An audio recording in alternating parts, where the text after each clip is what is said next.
최근 한국 영화계가 극심한 불황을 겪으면서 언제부터 이런 불황이 본격화되었는지에 대한 논의들이 활발하게 진행되고 있습니다. 결국 영화는 그 영화 자체의 수준에 의해서 평가받을 수밖에 없을 것입니다.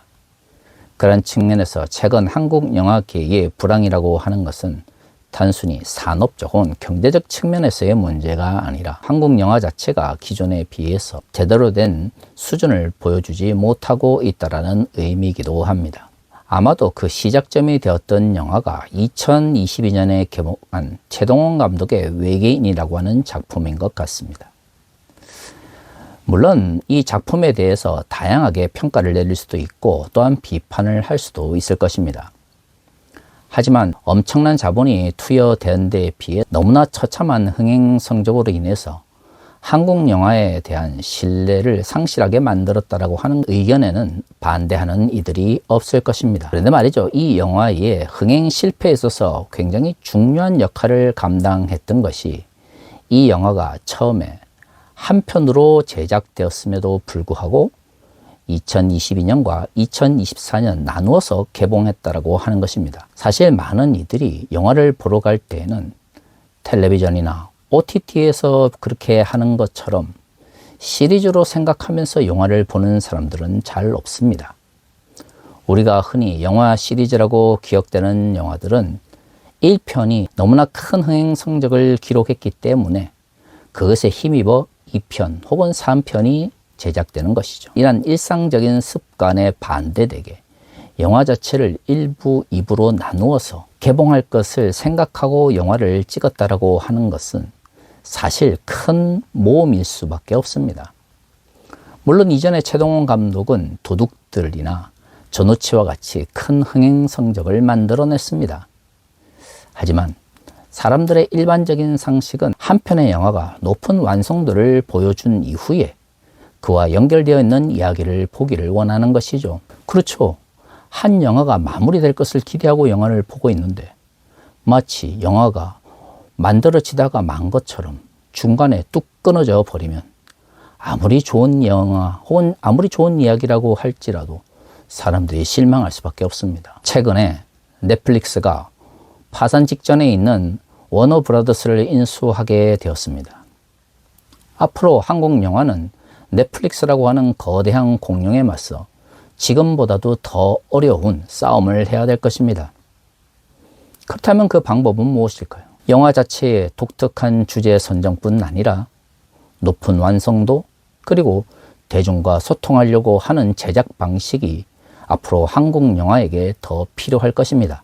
그렇다면 이처럼 높은 완성도를 보이지 못하는 작품이나 혹은 대상에 대해서 사람들이 실망하는 현상은 단순히 영화나 특정 예술 영역에만 제한되는 것일까요? 그렇지 않습니다.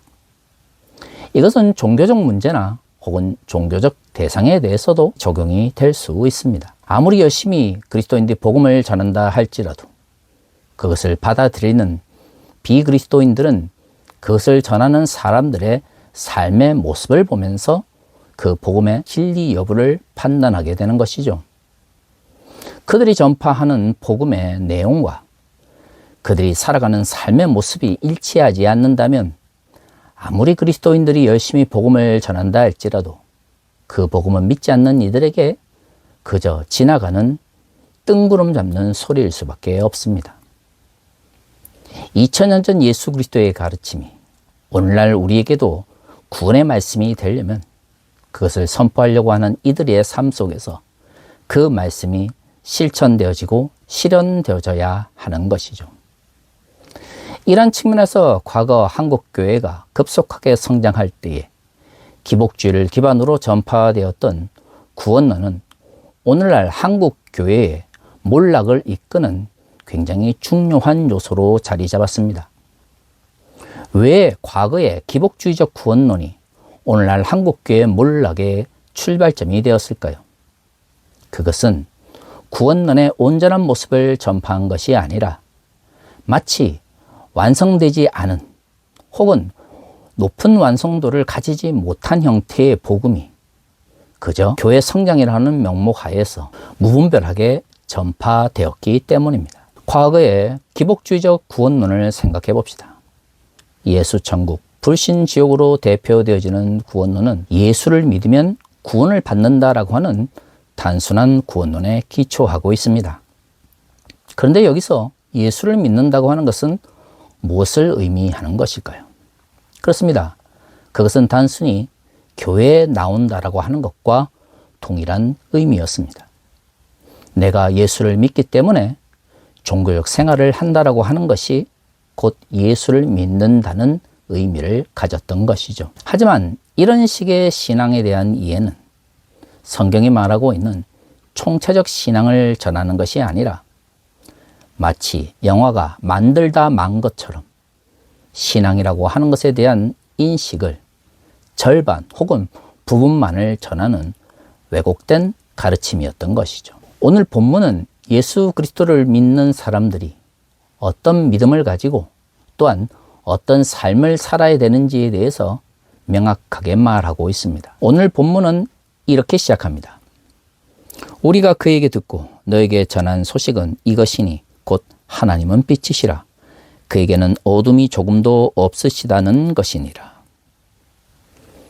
오늘 우리가 읽은 본문 5절에서 10절의 말씀은 하나님을 빛으로 묘사하며 하나님의 뜻대로 살아가는 것을 빛 가운데 거하는 삶이다라고 말하고 있습니다. 그런데 말이죠. 한국교회에서 그토록 많이 사용되어지는 빛의 자녀들이라고 하는 이 표현이 구체적으로 요한 1서 1장에서 무엇을 의미하는지에 대해서 관심을 가지는 이들은 그렇게 많지 않았습니다. 우리가 읽은 본문 6절에서 10절의 말씀은 빛의 자녀들의 삶이 무엇인지에 대해서 명확하게 말해주고 있는 것이죠. 6절은 이렇게 이야기합니다. 만일 우리가 하나님과 사귐이 있다 하고 어둠에 행하면 거짓말을 하고 진리를 행하지 아니함이거니와. 6절에서 말하고 있는 이 그리스도인들의 삶의 문제는 빛 가운데 당연히 행해야 된다라고 하는 것을 전제로 하고 있습니다.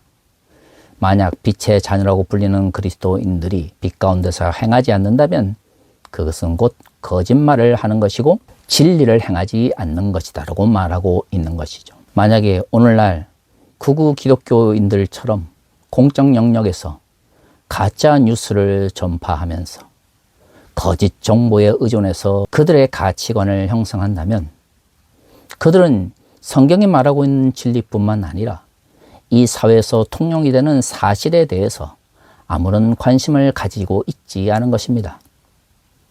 성경이 말하고 있는 진리가 무엇인지, 이 사회에서 상식적으로 통용되어지는 사실이 무엇인지에 대한 관심도 없으면서 어떻게 빛 가운데서 진리 가운데 행한다라고 말할 수가 있겠습니까?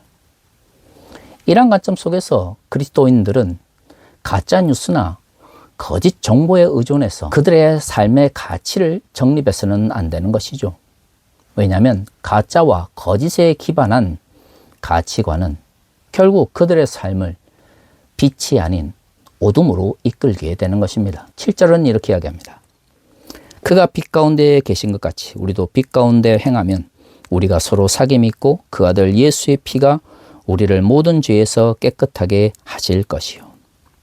진리대로 살아가는 삶은 결국 거짓을 거부하며 진실되게 살아가기 위하여 노력하는 그리스도인의 실천적인 행동을 이야기하는 것이죠. 빛의 자녀가 되었다라고 하는 것은 내가 단순히 교회에 나오게 되었다는 것을 의미하지 않습니다. 그것은 좀 더 우리의 삶 가운데서 하나님의 나라의 가치를 실천하기 위해서 노력하느냐, 그렇지 않느냐를 의미하는 것이죠. 그런데 말이죠. 과거 한국 교회에서는 이러한 실천의 문제를 제대로 강조하지 않았습니다. 그런데 이러한 실천의 문제는 믿음을 가지고 있다는 것과 밀접한 연관성을 가지고 있는 것이죠. 8절 이하는 이렇게 이야기합니다. 만일 우리가 죄가 없다고 말하면 스스로 속이고 또 진리가 우리 속에 있지 아니할 것이요. 만일 우리가 우리 죄를 자백하면 그는 미쁘시고 의로사 우리 죄를 사하시며 우리를 모든 불의에서 깨끗하게 하실 것이요. 만일 우리가 범죄하지 아니하였다 하면 하나님을 거짓말하는 이로 만드는 것이니 또한 그의 말씀이 우리 속에 있지 아니하니라. 빛의 자녀로서 예수 그리스도 앞에서 자신의 죄를 고백해야 하는 것이죠. 자신이 죄임을 고백할 때에 하나님께서 우리에게 은혜로 구원을 허락하시는 겁니다. 그런데 오늘 우리가 읽은 본문의 말씀 5절에서 10절의 말씀을 잘 살펴보면 빛 가운데 행하는 것과 자신이 죄인임을 고백하는 것이 매우 밀접한 상관관계를 가지고 있다는 것을 알 수가 있는 것이죠. 두 개는 분리되어 있지 않습니다. 내가 정말로 주님 앞에서 죄인임을 고백한다면 우리는 거짓이나 어둠이 아니라 진리 가운데 행하는 삶을 살아갈 수밖에 없습니다. 과거 한국교회에서는 이 두 개를 분리해서 각각 다른 것처럼 이야기했죠. 실질적으로 기복주의적 구원론에 집착했던 이들은 진리 가운데 행하는 그리스도인의 삶의 문제는 외면한 상태에서 8절 이하에 우리가 죄인임을 고백하는 것에만 집중을 했습니다. 그렇죠. 인간이 죄인이 아니라면, 우리가 죄로부터 완전히 자유로운 존재였다면 굳이 예수 그리스도가 이 땅에 오실 필요가 없죠. 하나님의 은혜도 큰 의미가 없을 것입니다. 그러면 하나님을 거짓말하는 사람으로 만들고 예수 그리스도의 십자가를 무의미한 것으로 만들 것입니다. 그런 사람들이 어떻게 이 어둠의 세상 속에서 빛의 자녀로서 빛 가운데서 진리대로 살기 위하여 노력하겠습니까? 궁극적으로 자신이 죄인임을 고백하고 하나님의 은혜로 구원을 받았음을 고백하는 사람이야말로 이 험한 세상 속에서, 이 어두운 세상 속에서 빛이신 하나님을 따라 살려고 노력할 수밖에 없는 것이죠. 그런 삶은 결국 진리를 쫓아가는 삶이 될 수밖에 없습니다.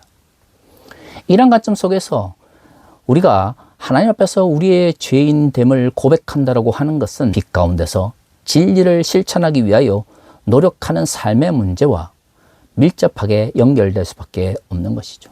좀 더 자세히 말하면 내가 죄인임을 고백하고 하나님의 은혜로 구원을 받았다라고 말하고 실제로 믿는 사람들은 빛의 자녀로서의 자의식을 가지고 진리를 실천하기 위해서 살아갈 수밖에 없는 것입니다. 그런데 과거 한국교회에서는 전자를 빼버린 상태에서 후자의 고백만을 강조했었습니다. 하지만 만약에 우리가 죄인임을 고백하는 것에서 구원의 문제가 끝난다면 그것은 성경이 말하고 있는 총체적 믿음에 대해서 잘못 전달하고 있는 것이죠. 영화도 완성도가 낮은 영화는 흥행에 실패할 수밖에 없습니다. 성경이 말하고 있는 믿음이라고 하는 것이 우리의 죄를 고백하는 것과 빛 가운데서 진리를 실천하는 것이 상호 밀접하게 연결되어 있는데 믿음의 단면만을, 믿음의 한 면만을 강조한다면 그 믿음이 믿지 않는 이들에게 얼마만큼 다가갈 수 있겠습니까? 과거 한국교회가 오직 죄의 고백만을 강조했기 때문에 오늘날 한국교회가 선포하고 있는 복음이 반쪽짜리가 되어버린 것입니다.